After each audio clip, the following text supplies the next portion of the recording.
What's up, everybody? Welcome back to the show. As you can see, if you're watching it on YouTube, we've got a new face here. This is my buddy Ryan Wells. Bringing him on potentially as a new co-host. We'll see. We'll see where things go. But Ryan, yeah, why don't you tell everybody who you are, what you like to do, your background in automotive? All right. Well, first off, I appreciate you potentially bringing me on. Excited to be here. Um, I guess we'll kick it off with the fact my name's Ryan Wells. Obviously, you just said that. Man, I've been a car enthusiast, truck enthusiast, all pretty much my entire life. My dad was military, so I kind of lived all over the United States. But when he got back from Iraq in '04, a couple of the guys we went to church with had bought him a Chevy C10, a 1970 Chevy C10, and I spent a lot of my childhood helping him work on that. It was a little small block 350 in it, and it was a fun little truck. And before that, actually, he actually had it was hideous. It was a '73 Mustang Grande. I don't even know if you Nice. know what that Oh is. yeah. It was a hideous car, but he had a 289 hypo in it, which was really cool. And he used to drag race it, and obviously I came along, and his pipe dream was ruined, and he got rid of it shortly after I was born. So I didn't get to experience that. Then he had a Fox body for a little bit, but I grew up with that C10. The C10 actually was my first car. I didn't get to have it very long because I was dating a girl and her parents wouldn't let me ride around with it because it was sketchy. The bench seat was hardly bolted down. Nice. It had lap belts, and they were. If I had a daughter, I would probably be in agreement with not allowing her to ride in a truck like that. But I grew up, just kind of tinkering with that. I wish I could say that I was more technical and advanced in automotives. Um, I'm just kind of more like a fanboy of vehicles than anything. Dad and I kind of had disagreements while we were work on cars and stuff like that. So it ended up always being uh, kind of something I didn't want to be around. I always liked the look of cool cars. I always liked to, you know, uh, I always liked the way they looked and the way they sounded. But like working on them myself with my dad was just, it was so, Yeah, yeah. sometimes we just, you butt heads. And when I was about 15, we lived in Colorado Springs, and I got really, really into the off-road scene. And uh, a lot of the guys we went to church with, they had a bunch of cool lifted Jeeps and a couple of Forerunners, and that's where I kind of got into off-roading. And Dad was always into the muscle cars, which I love muscle cars. I love everything pretty much. JDM muscle car, you name it. I just like looking at them and being around them. But off-roading is really kind of where I got my interest into the whole car scene. Uh, so yeah, that's pretty much a little, I guess, down and dirty, quick Yeah, background yeah. of how I got into cars. But It's yeah, funny. more of a tinkerer than anything. Right, right. Yeah, me and Ryan, it's funny that, we met basically on social media, kind of chatted for a Yeah. little bit, and then a couple weekends ago just decided on a whim to go, snow camping. So yeah, we kind of bonded over the love for off-roading and then just vehicles in general. So it's been cool to, start a relationship with you, form this relationship and get to talk with you. So, and yeah, I just felt like, you have a good voice for this kind of stuff. And I just felt like you'd be a good fit for the show. So maybe we can, grow this thing together. I appreciate it, man. I'm excited Yeah, about it. man. So, getting into our topic for this week, we're talking about the Honda and Nissan merger. Um, it seems like a just absolute nightmare for both companies. So, Yeah. yeah, we'll kind of see, what happens with it. But, it stems from, it's looking like, Chinese EV manufacturers are really starting to, they're finally making good products. And I think a lot of the world is starting to see that. Um, and the Japanese automakers have had such a strong hold in China for so long, just because Asian vehicles have always historically done so well in China. But now with these Chinese EVs making such an impact in China, Honda, Toyota, and Nissan are really starting to lose a lot of sales in China. And so I think we're starting to see the effects of that happening. Yeah, definitely. I was kind of doing a little bit of research. I've got it pulled up right here. It looks like, well, so first off, I'll say this. When I was looking at the numbers, I kind of always thought, I was like, oh yeah, car companies, they must, if you're a car company and you're, well known, you must just make a lot of money. Like Right. I just kind of just thought that they were all comparable-ish, and that is not even remotely, like, not even remotely true. Right. First off, as a Toyota guy, I didn't realize how much Toyota made single-handedly. Oh yeah. Like holy cow, they make a lot of money. But I was doing a little bit of a breakdown, and looking at like the sales of. It almost looks like Nissan is not. I wouldn't even go as far to say struggling because it's obviously doing well, but it's significantly, half as much almost as what Honda was making. Uh, so I broke it down. So for the year of 2024, Honda, it looks like made 1.4 trillion yen, which kind of breaks down to $8.9 billion.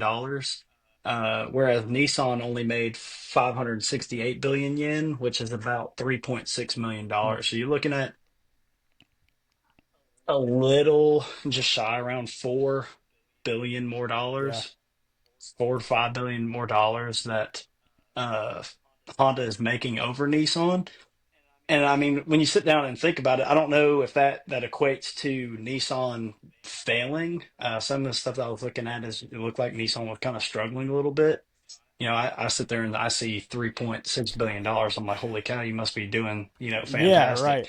And I'm not a numbers guy, but that sounds really good. But when you look at it, comparable to Honda, it, looks like they're not doing half as much as Honda is. And I don't know, man. It's interesting. I know that the merger says that if the two combined, it'll make them one of the top three, Yeah. largest entities in the manufacturing, of vehicles. So I don't know, man. It could be good. My only problem with it is it kind of seems like you were saying, it's more of an EV thing than anything, which is kind of, Right. as a car guy, kind of is disheartening because, I love Nissan GTRs and I love, the 350Zs and the 370Zs and and I love Honda, the Acura, the Yeah. Integras, they have some really cool stuff. Even the Civics, I really like a lot of the Civics. I used to not like the Civics, and they've definitely come, like, I slept on Yeah. Civics. Oh Like yeah. they're super cool. Uh, but it's not like we're gonna get cool cars out of this. I don't think. I don't believe. I could be completely wrong, but it doesn't seem like we're gonna get cool cars out of this. It almost seems like, hey, we're gonna do this. Scratch my back, I'll scratch Hmm. yours. And from what I'm reading, correct me if I'm wrong, it almost seemed like it was only like a temporary merger. It didn't seem like it was a long term. I might be wrong on that. Yeah. I'm not totally sure, but it kind of what you said. Like I'm worried because Nissan and Honda, but specifically Nissan is such a historic brand for making just epic cars. You said the GTR, the 370. Even back to their little Datsun trucks. Back in the Yeah. back in the 80s. Yeah. I'm worried that with this merger, like you said, they're going to start shifting their focus toward EVs because one thing we've noticed out of the Asian market, or specifically the Japanese market, is that they haven't fully adopted EVs yet. They've done a lot of hybrid, Right. but they are kind of slow adopters for the EV stuff, and that it's really making me wonder if that's the direction they're starting to go. Is not maybe not full EV, but they're really starting to invest in that now that they're seeing that it's not slowing down. It's they're only making more EVs at this point. But that makes me kind of sad because, like, again, Nissan had some awesome cars, and you know Very, very cool you're going to cars. Yeah. see a lot of EVs, and I feel like you're going to see a lot of SUVs to cater to the American market. So Yeah. yeah, it's kind of You sad. know, and as an off-road guy, honestly, I don't think if you say you're an off-road guy or you're a muscle car guy or anything, it's kind of disheartening. This isn't even just a Honda or a Nissan thing. It's just kind of across the board as an off-roader, as a car guy, as a supercar guy, whatever it may be. It kind of seems like manufacturers aren't listening to the people. No, Like it just no, kind of seems like, nah, you know what? EVs are cool. We're going to do Hmm. EVs, but I don't want EVs. I want, what is Toyota? I mean, I understand that you could make the same argument, back when they started the hybrids and, oh, I don't want, nobody wants these hybrids Right. and, this, that, and the other. Nobody wants turbos on there. And, Toyota kind of founded themselves on, in America at least, as, well, just across the board, as being a reliable company that makes overbuilt engines with a lot of, lack of power. Yeah. Like it's like overbuilt, and we're going to give you this much power, so it'll be reliable for, forever. And I like that. Like, I Yeah. know that I can go out to my vehicle right now, crank it, it's going to Right. run. Like that's something awesome about Toyota, and Honda. And to me, it doesn't matter what the, Dodge getting rid of the Hellcats. It seems like everybody is kind of getting out of touch with the people that, like with this car guys. And I don't know if the car scene is just that small that they don't care, and maybe that's what it is. But it stinks as a car guy, as an off-road enthusiast, whatever it is, that they're not giving us what we want. Is Yeah. And how I kind of feel I about think it. it's tough because, most people, their car is just a tool. They're getting from point A to point B. They Yeah, don't care, half the time they don't care what it looks like. They don't care about all the features aside from like heated seats and CarPlay, you know? yeah, And yeah. so, I'm comfortable while going to work. exactly. And like from a business standpoint, like, of course, it makes sense to cater to those people because those are the ones Right. buying the cars, but those are the ones buying the new cars. And again, the car community has a pull. You can see that happening in small ways with auto manufacturers, but I don't, Yeah. they're not going to cater to such a small, subsection of, who's buying their cars, unfortunately.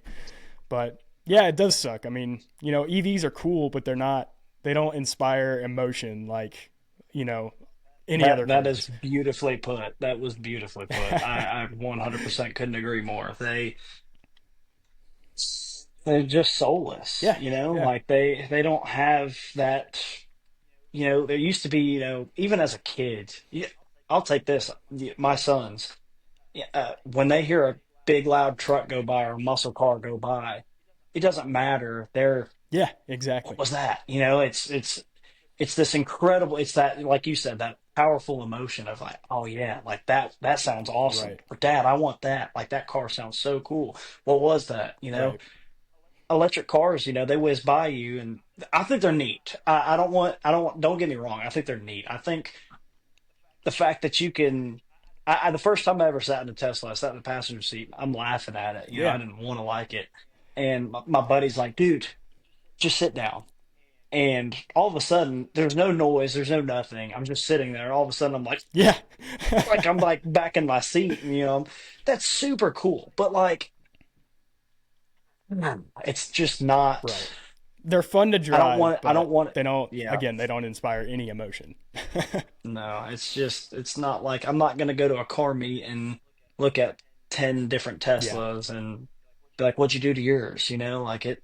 Right. Right. I think they're cool, especially like the Tesla Plaid, Yeah. and there's other really really cool. I mean, honestly, I'm gonna totally butcher this name. It looks like a Defender. Oh shoot.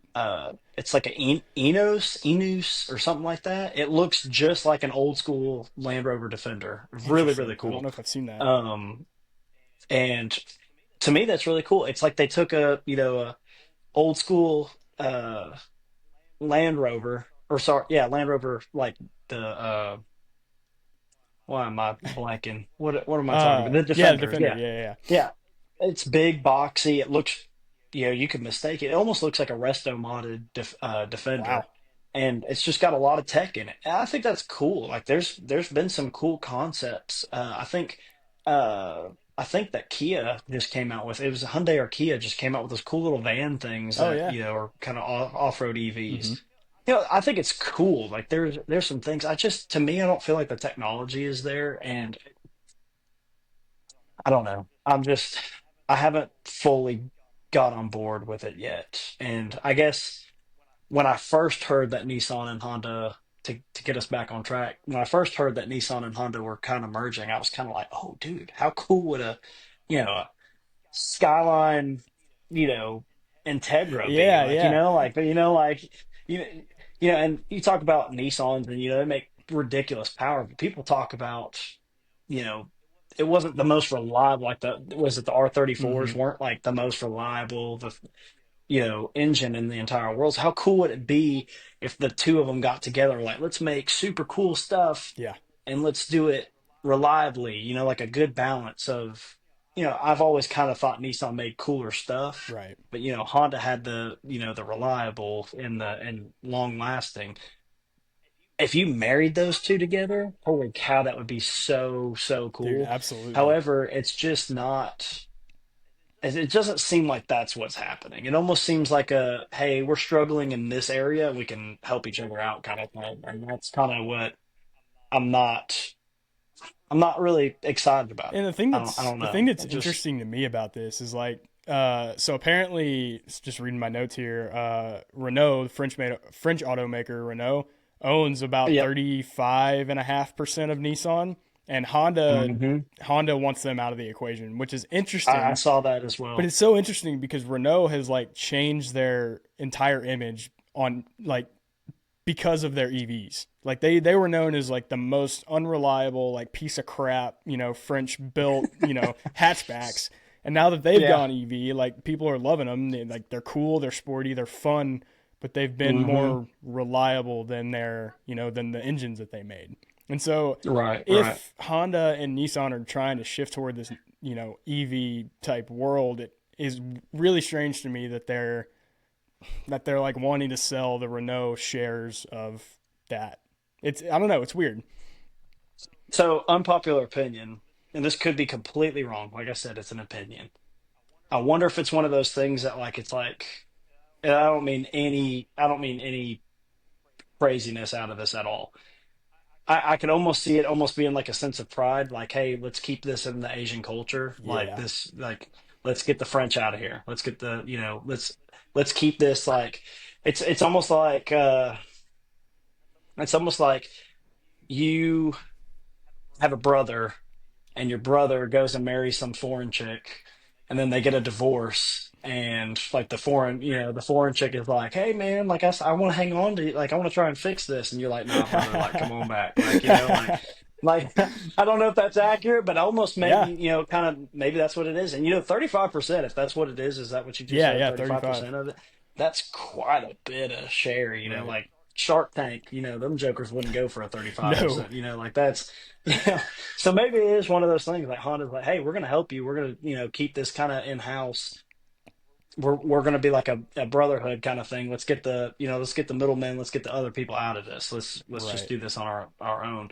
I saw something about Mitsubishi was also Yeah. involved in this possibly Yeah. too. So, uh, but it didn't seem like they were completely against having Mitsubishi on board. No, and I So, mean it's uh, another, Mitsubishi is Japanese as well, right? Or are they right. Korean? So I think they're Japanese. I wish I could tell Yeah, you. Hold on. I can have an answer for you in just a I think second. they're Japanese, and that would make sense. Like, just let's do what America did in the in the 50s, 60s, and have a big three based out of Asia. And I don't know. I mean, it worked for the U.S. for a while, and I think these Asian companies are a lot more well business versed than the guys of the the big three back in the 60s and 70s, because obviously American manufacturing kind of fell apart. But Right, right. It is a Japanese okay, company, so that kind of almost would go along with my opinion, which is not fact at all. But hey, maybe keeping it in house, well, man. dude. It's I it's mean, another Japanese this company. is So again, I'm not a businessman. Like, I don't understand how all of this works, but it would be really no, cool if maybe they brought in Mitsubishi, and Mitsubishi became the EV brand while Honda and Nissan still made. Obviously, they still make commuter cars, but maybe right? every couple years they're bringing out something that's cool for the car community. Yeah, no, I totally agree. Kind of not jumping ship. I am jumping ship, but just a little bit. One of the things that kind of all of this kind of invoked me on, I was like, man, it's just kind of going back to my uh companies kind of, you know, doesn't seem like they're catering to the car or the off-road community, when, whatever it may be, us people that have a love for vehicles. Um, it just kind of baffles me that companies like Toyota would come out with, these small four cylinders with the turbos on them. It's like for so long they've done their thing. They're like, hey, we're in this groove, we're in this box. And I get it, like companies like Ford are cramming turbos on absolutely everything in their mama, Right. like they're like, oh, cool, Mustang, Yeah. EcoBoost, Yeah. like yeah, whatever it is, Bronco, EcoBoost, like what Explorer, whatever it is, they're just cramming turbos onto these big engines, and they've been, for the most part, pretty, successful with it. And it's almost like Toyota was almost like, hey, you know what? We're gonna jump on that train. It's like, no, do your thing. Yeah. Do the thing that makes you great. And I guess what my biggest thing is whether it's Honda, Nissan, Toyota, Dodge, whoever it is, I don't understand why, growing up, even, and honestly, Ford is still doing it to this day, Chevy's still doing it. Why can't you just have, like, all right, for example, just take an F-150, right? Growing up, talk about the 2000, 97 to 2003 model F-150s, right? You could get it in a V6, you could get it in a 4.6 liter V8, or you get it in a 5.4 liter Right. V8, right? So you had three engine options for, I think there might have been a fourth. I know for sure you had at least three, right? You had two V8 options and you had a Right. V6, right? So why is somebody like Toyota or Nissan or Honda not like, hey, you know what? Make an EV model of whatever it may be. Like, I'll just use like a Honda Pilot, for example, if that's something that they're going to continue. How hard would it be to make a Pilot or a CRV that is, like an E model of it? It's an electronic car or a electric car, and then you're like, okay, well, if you're not interested in electric, here we go. Here's a, all-wheel drive V6 model or a four-cylinder with a turbo Hmm. model. Like these companies have the resources and the knowledge and the ability to do this. I don't see why they don't. It's almost like they kind of like are like, oh, we'll just cram everybody into this box. Yeah. EVs are cool, so we're just bam, everybody's just getting forced into this box. If you don't like it, oh well, Right. go to a different I company. mean, And it's yeah, it like, would make sense to because like I don't know. It would make sense because you can just use the powertrain that you already have and the engines and transmissions that you right, build, and then slapping batteries and motors into an EV.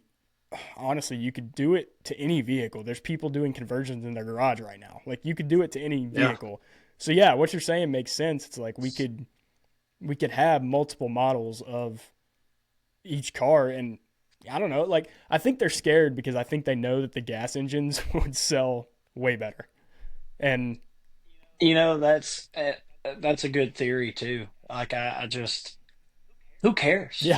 yeah, That's what I'm getting at. Like, use 1 year. And it's not gonna, to my knowledge, I'm not an economics major, right?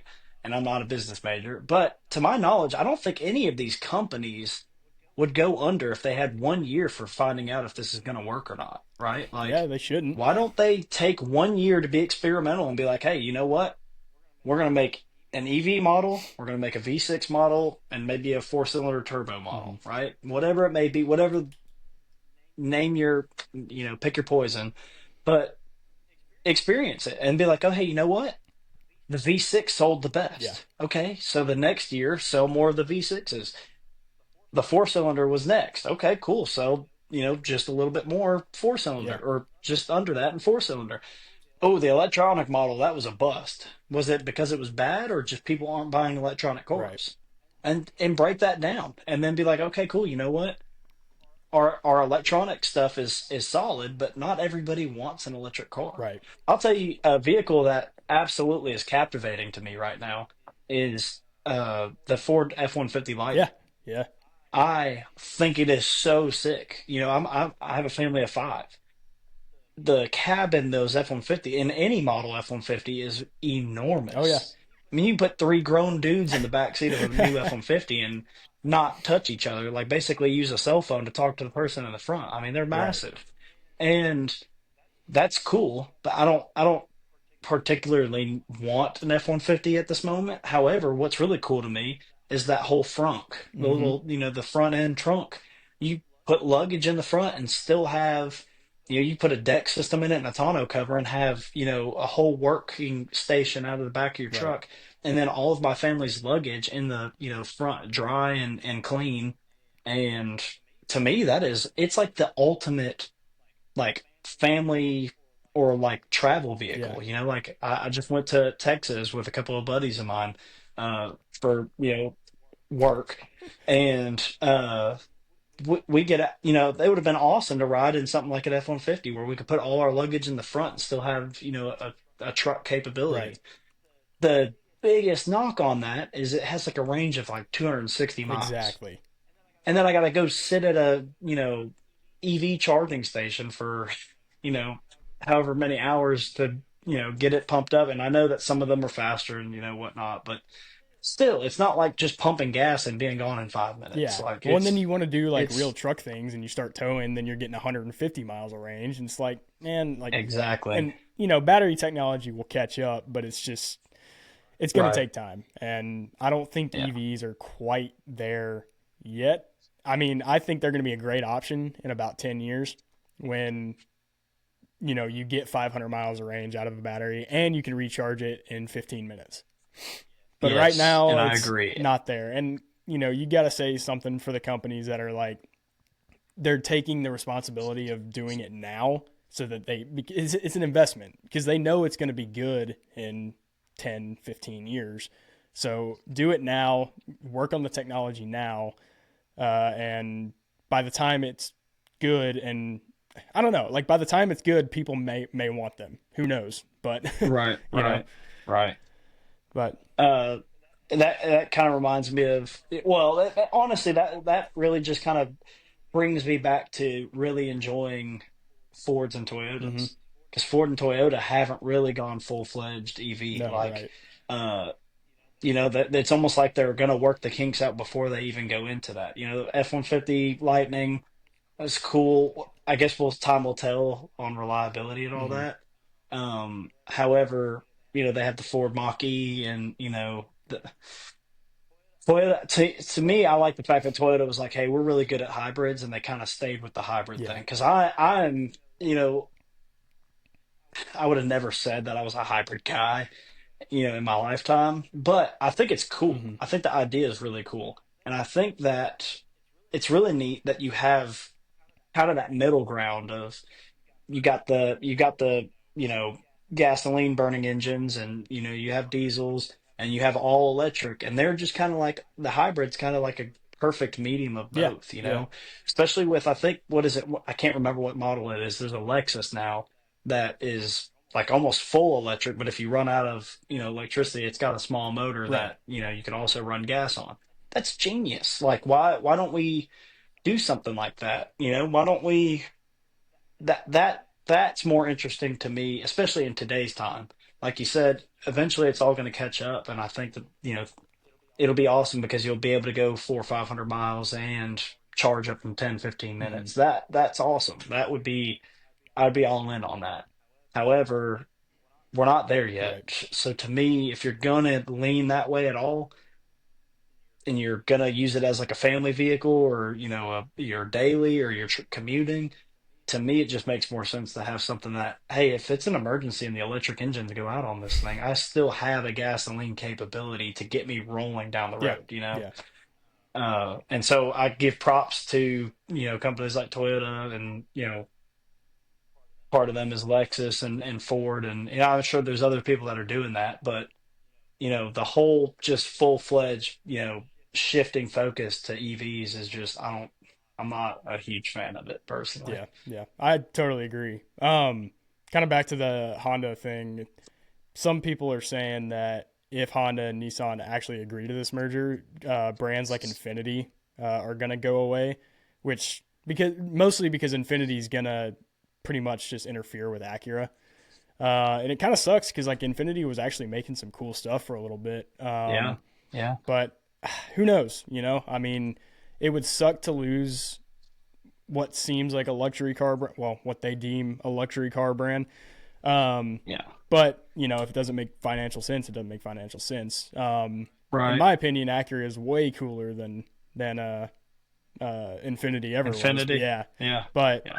I agree. I wouldn't personally I miss will it. But say, I will say, up until about last year, probably up until about last year, uh, a Infinity G37 was the fast or the highest speed I had ever driven in a vehicle on street roads, yeah, what's your high or score? on then or now. Then and now.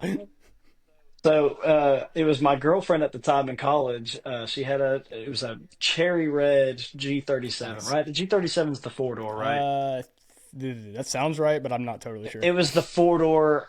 Anyways, that car, I remember when she got it, I wanted to take it everywhere. Like we were going on, we were going on dates, and I was like, I'll drive, but we're driving your car, and we drive that thing everywhere. I love that car. It was so quick, it was smooth. I just thought it was cool. It was a really long car, or gave the vibes that it was a long car. But I think it was 135. Nice. I got that car up to something in that ballpark. And then last year, in a 2011 Dodge Hemi Charger with the I think it's a Hmm. 5.7. Um, I hit 141 Nice. was the fastest I've gotten on a road. But Nice. yeah. Hey, it's Hope funny because hope nobody from work sees this. hey, I mean, my first high score was also in an Infinity. I mean, God, I can't even remember what model. Really? Yeah, it was like a Okay. 2000. My mom's. When I was like 17 or something. It was like from 2008. I can't remember the model to save my life, but I hit 125 in that. And then a few months later, me and my buddy were just being stupid, and we hit 140 in his mom's Toyota Sienna. Really? Yeah, and Wow. Dude, my mom has a Sienna. I'm about to go whip that thing. dude, I'm about to go see if I can it was if I can get it terrifying. I'm up not gonna there. lie. What year model Sienna? That's God, man, impressive. probably like a 2013 or something. I can't. I don't know exactly, but it was kind of that That's time like the zone. same model that my mom There has. you I'm gonna have go. to check Go that whip it, out. dude. Dude, I've seen there's a dude on Instagram. I can't bless my heart. I can't remember what his handle is, but he's got like a twin turboed Sienna that's pretty spicy. Like Nice. that, I'm a big minivan guy. My wife is not, unfortunately. But dude, I think minivans are cool. So that's Yeah. pretty dope that you got that high up in a minivan is pretty Hey, it's sweet. still my high score till this day. So I don't see myself going any faster That's for a little awesome. bit, but we'll see. That's awesome, man. But anyway, yeah, Yeah. getting back to like that, it would be sad to lose a luxury brand like Infinity because, like I said, they were Oh they were yeah, for doing sure. cool stuff for a little bit, and they had some really nice cars that weren't just SUVs. But I think Acura bringing back the NSX a few years ago is way more of a money investment, but B, it's way cooler of a car, and I think it would do better for us car Right. guys. Um, Hmm. but yeah, I don't know. I mean, again, all of this is kind of to be determined because we have no idea what's going on Yeah, yet. yeah. There's a lot of unknowns. I looked at stuff from CNBC. I looked at stuff from Bloomberg. I looked from World News. Uh, it just kind of seems like nobody really knows what's gonna. Because to my knowledge, they haven't even really truly agreed on anything, have No, they? no, not It yet. won't be determined until what, August? Is it June or Yeah, June or August of this year? yeah, and that And it won't even take place until 2026 exactly right. Yeah. from what I, So yeah. we'll probably have to make another episode updating everybody on this at Yeah, some point. yeah, But yeah. but yeah, I mean, there's no like they're not set to actually Hopefully we're merge. dead wrong.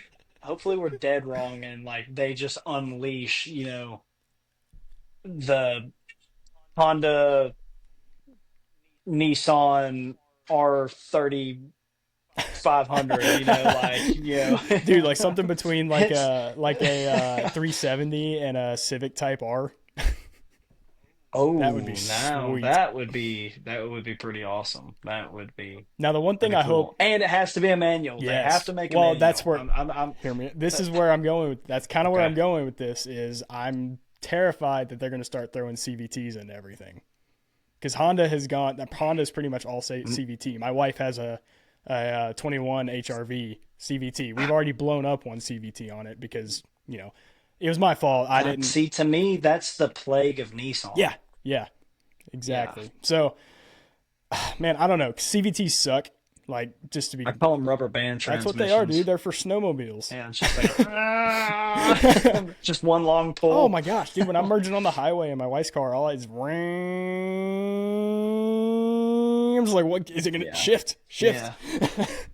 But Yeah. It doesn't feel natural no, no. and yeah, at all. So, but So I'm not a CVT transmission guy at all. I think manual or these traditional mhm. automatics is kind of the way to go. I couldn't tell you which automatic is the great if it's better to have 10 speed or 6 speed or whatever it may be. I just slap something in there that works, Right, right. and I feel like, to my knowledge, CVT just ain't it. Maybe for your daily commuter that you're just not being rough on and yeah, you're just yeah. driving. But for us guys and the few girls that are interested in sending it, CVT transmissions are No, not and I it. mean, even for just a daily driver, like they're fine. But the thing that I've noticed is you have to be on top of the the maintenance with them. You have to change the fluid every thirty Yeah. thousand miles, and I didn't know that. Oh, is it only It 30? is for, Wow. well, that's what everybody says you should change it at. Honda Interesting. says like every 60, but I do every 30 now. But yeah, I didn't know that when we bought, my wife's car, and I've already blown up one transmission because I didn't know that like it's a done thing. Like you have to change the fluid. There's no ifs, ands, or buts about it, or it's gonna blow up. Hmm. And so like when it happened, I That's was good to like, know. What happened? Like I don't understand how this thing's a Honda. It's supposed to run forever because it blew at like 120,000 miles. I'm just like, this is not right. But then I did my research, and well, I'm the idiot. Yeah, it happens. It happens. Yeah. So Yeah, I'm not a fan of them. I hope that I mean I can hope, but it doesn't seem like if they are gonna merge, those are two companies running CVTs, so yeah, we'll see. them stepping away from it doesn't really seem like something Oh, I mean, that's yeah, on the they're board. definitely not But going to step away from it, but I just hope that no. they still make one or two cars that they offer a manual in. Yeah, yeah, I agree. And if this merger is heavily leaned on uh electric cars, it is what it is. However, like you said, it would be neat, make some electric cars, but give us something cool out of this merger. Right. Like, give us something that in 20 years we're looking back like, oh, dude, in 2025, 2026, Nissan and Honda came out with this really cool Yeah. car. Yeah. Like, and I have to give kudos to Honda because they have that Type R is pretty It sweet. is. Like yeah, I've always been a Ford Focus RS guy, Yeah. and I think the Civic R is probably a cooler car. It's probably more reliable. It's more proven, definitely at this point, especially with Ford not even making Right. the Focus RS anymore. But uh, I think that they've kind of got the hold on that market, and I'd hate to see them lose it. In fact, I think it'd be really cool with a merger for them to even help Nissan make their own version of Yeah. that. Yeah. Like Honda has the Type R, and then also brother company, here's the twin brother Nissan version Hmm. of the Type R, whatever it may be, an Ultima Type R, Hey, I wouldn't be opposed to that. I wouldn't either. I just, maybe some good will come out of it. I'm kind of pessimistic, and I hate to be that way. I just I don't have like. First off, it almost seems like it kind of gives me Ford Ferrari Yeah. vibes. Yeah. Like it almost to me from what I've read, and I could be completely wrong, it almost seems like Honda is very like, hey, we're only going to do this if you do these, few Right. things. And Nissan's kind of like, kind of dragging feet. And uh, I don't know. We'll see if it even goes through. I mean, that's the first step is, they got to get a deal done. And then, what's going to come out of it. And it looks, obviously like it's going to lean more towards EVs, but, hey, maybe we'll get a cool Hey, EV. we'll see. We'll Maybe see. we'll get like a Civic Nissan EV that's super cool. Like I don't. Yeah, I don't know. I don't We know. will see. We'll see. But There's a lot. There's a lot to throw up in the air and see what sticks. So obviously they probably have a plan. From what I've seen, it doesn't seem like anything is completely guaranteed. right, right. So Yeah, it's all speculation right now. So figure probably wrap it up there. I mean, yeah. obviously we'll do an update episode when we Oh know yeah, for more sure. about it. But as long as it's speculation, I guess there's no point in trying to guess what they're gonna do. So, dude, Ryan, thank you for coming on, man. Dude, Let's absolutely, man. let's try and do it again sometime soon. Sounds good. Appreciate you having me, man. It was a good Yes, time. sir. See you, everybody. See you, dude.